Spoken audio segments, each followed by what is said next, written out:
selama Jokowi mimpin, dan mungkin saya paling banyak tahu karena ruangan saya dengan wali kota itu cuma bersebelahan. Jokowi itu kalau mimpin itu arogan, jadi tidak semacam kayak di TV-TV kalau pakai baju kayak gitu, itu tiap hari dia tuh pakai dasinan, pakai jas-jasan. Dan tidak mau mengakui keberhasilan staf itu, tidak mau. Jadi menganggap bahwa yang berhasil dia, tapi kalau salah staf. Itu yang terjadi, yang saya tahu itulah. Saya pikir data tambah, data kurangnya itulah yang saya tahu.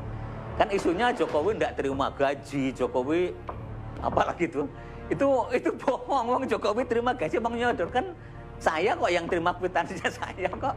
Jadi Jokowi itu bohong kalau ngomong dia tidak terima gaji waktu zaman jadi wali kota. Nah itu kadang-kadang pencitraan-pencitraan yang di luar kan kayak yang iya kayak gitu, tapi sama sekali tidak, karena penanggung jawab anggaran daerah. Jadi yang nyodorkan itu bagian keuangan, tanda tangan, setelah bahas itu terus laporan ke saya, Pak ini Pak sudah diterima gajinya Pak Wali, sudah diterima gajinya Pak Wakil. Jadi semuanya nerima, itu bukan berarti tidak nerima.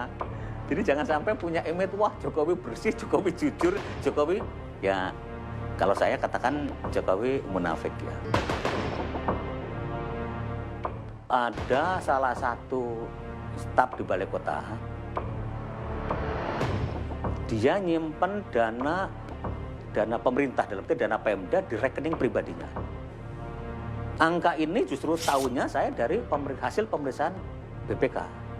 Ternyata muncul bahwa ada seorang oknum yang nyimpen dananya sejumlah 6 miliar di balai kota. Nah, waktu itu muncullah di media lokal ya, Solo Pos waktu itu, kalau salah, pada Suara Merdeka.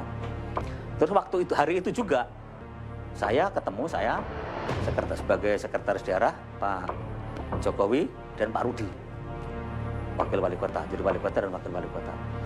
Waktu itu juga saya dimintai pertimbangan, gimana Pak terjadi begini? Langsung saya tuh jawab singkat, besok juga orang itu pecat. Sebab kalau tidak dipecat orang itu, saya dianggap itu atas perintah saya sebagai ketua tim anggaran. Tapi kalau itu tidak dilakukan sanksi, tidak diberikan hukuman, maka dianggap oleh publik bahwa itu kong kali kong antara sekretaris daerah atau wali kota. Saya waktu itu perintahkan pecat. Tapi nyatanya tidak dipecat sampai sekarang, cuma digeser.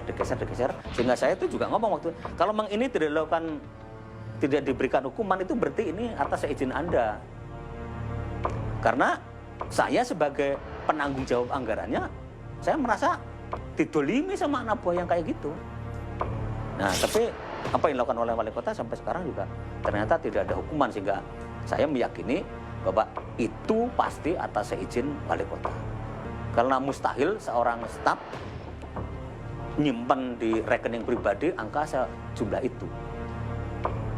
Jadi itulah yang mungkin yang saya ketahui, sehingga saya sangat tidak sependapat kalau sekarang seolah bahwa Jokowi sederhana, Jokowi bersih, Jokowi jujur. Itu hitungan saya sangat naif lah. Karena nyatanya Jokowi itu banyak mengorbankan anak buahnya. Inilah laporan hasil pemeriksaan Badan Pemeriksa Keuangan atau BPK atas anggaran pendapatan dan belanja daerah Surakarta di masa Wali Kota Joko Widodo. Dalam laporan keuangan Kota Solo tahun anggaran 2005, terdapat lebih dari 12 pos anggaran yang dinilai BPK berpotensi merugikan daerah. Salah satu yang mencolok adalah pengadaan aset senilai 3 miliar rupiah. Joko Widodo disebut menerabas aturan. BPK menilai bekas wali kota Surakarta itu tak cermat dalam menjalankan dan mengawasi praktek pengelolaan keuangan daerah. Informasi dan laporan keuangan yang dibuat Joko Widodo pun dinilai keliru dan menyesatkan. Selain pengadaan aset 3 miliar rupiah ini, BPK juga mendapatkan adanya pajak reklame yang tak disetor ke kas daerah. Penggelapan belanja tidak terduga dan jatah untuk ormas. Hingga proyek belangko kependudukan yang dilaksanakan tanpa tender.